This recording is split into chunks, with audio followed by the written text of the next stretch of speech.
आपल्या सगळ्यांच्या अस्तित्वाला नियंत्रित करणारा एक असा अदृश्य नियम आहे जो खरं तर प्रत्येक क्षणाला स्पर्श करतो. चला, ह्या स्रोताच्या आधारे आज आपण एन्ट्रॉपीच्या या तात्विक दर्शनाला जरा जवळून समजून घेऊया. या प्रवासाची सुरुवात एका अगदी साध्या आपल्या रोजच्या अनुभवातून करूया.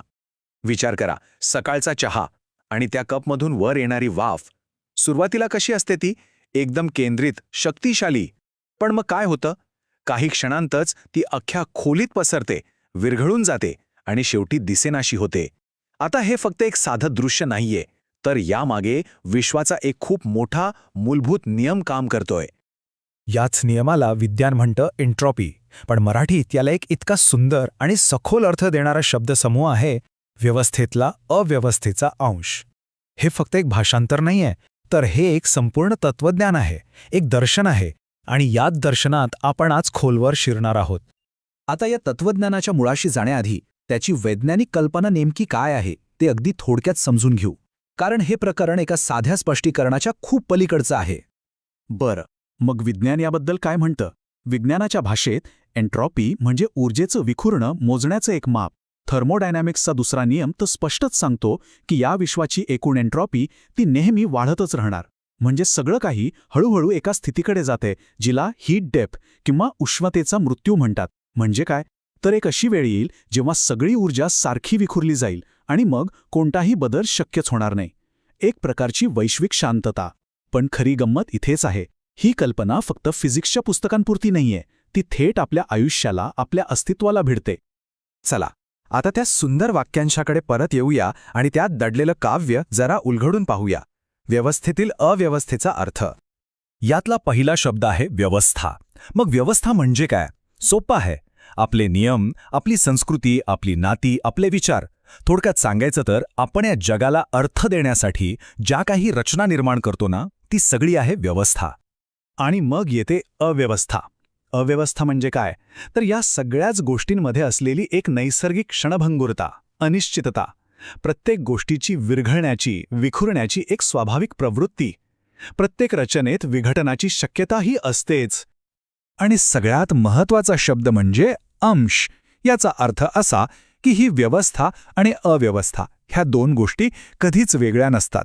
त्या एकमेकांत इतक्या मिसळलेल्या आहेत की 100% शुद्ध व्यवस्था किंवा 100% शुद्ध अव्यवस्था कधीच कुठेच अस्तित्वात नसते. एका सुंदर बागेचा विचार करून बघा. आपण कितीतरी मेहनत घेऊन ती व्यवस्थित करतो, फुलं लावतो, पण त्याच बागेत तण उगवण्याची, पानं गळण्याची, किडे लागण्याची शक्यता कायम असते. हाच तो अव्यवस्थेचा अंश. आणि ती बाग टिकवून ठेवण्यासाठी आपल्याला सतत प्रयत्न करावे लागतात. हाच नियम, हाच संघर्ष खरं तर या संपूर्ण ब्रह्मांडाला लागू होतो.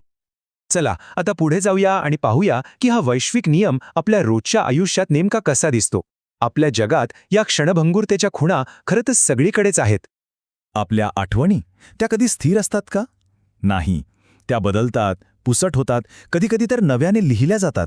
प्रेम, त्यातही अनिश्चितता, दुरावा आणि गोंधळाचा एक अंश असतोच. आणि गंमत म्हणजे तोच त्याला जिवंत ठेवतो.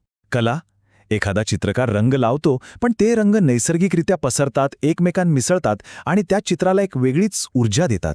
आणि समाज, कोणताही समाज कधीच परिपूर्ण नसतो, नाही का? त्यात संघर्ष आणि बदलाची शक्यता नेहमीच असते. हाच तो प्रत्येक गोष्टीत असलेला एन्ट्रॉपीचा अंश. मग प्रश्न पडतो की जर प्रत्येक गोष्ट विघटनाकडे चालली असेल तर मग आशेचा अर्थ तरी काय? चला, या शेवटच्या भागात आपण या क्षणभंगुरतेमध्येच आशेचा किरण कसा शोधायचा हे पाहूया. इथे एक खूप महत्त्वाचा फरक लक्षात घ्यायला हवा. एन्ट्रॉपीचा स्वीकार करणे म्हणजे पराभव मान्य करणे अजिबात नाही, तर ते आहे वास्तवाच्या कवितेचा स्वीकार करणे. हे वास्तव की सर्व काही बदलणारा आहे, क्षणिक आहे, आणि आश्चर्य म्हणजे त्याच गोष्टीत एक विलक्षण सौंदर्य आहे. मंदिरातल्या रांगोळीचा विचार करा. किती सुंदर असते ती, किती व्यवस्थित.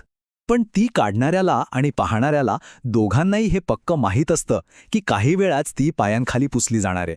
तिचं सौंदर्य आणि तिचा अर्थ तिच्या त्या क्षणभंगुरतेतच दडलेला असतो, नाही का? तर या सगळ्यामधून आपण काय शिकायचं? विघटनाची भीती बाळगायची गरज नाही. उलट हे ओळखायला हवं की सर्व काही बदलणार आहे. आणि म्हणूनच प्रेम, कला, चांगुलपणा निर्माण करण्याच्या आपल्या प्रत्येक प्रयत्नाला खरा अर्थ मिळतो. कारण या गोष्टी शाश्वत नाहीत, म्हणूनच त्या मौल्यवान आहेत. शेवटी प्रश्न हा नाही की या अव्यवस्थेला आपण कसं नष्ट करायचं. खरा प्रश्न हा आहे की या अटळ विसर्जनाच्या प्रवाहामध्ये आपण कोणता अर्थ निर्माण करू शकतो. ती व्यवस्था, तो अर्थ कितीही क्षणिक असला तरी चालेल, पण तेच तर आपल्या मानवी अस्तित्वाचं सार आहे.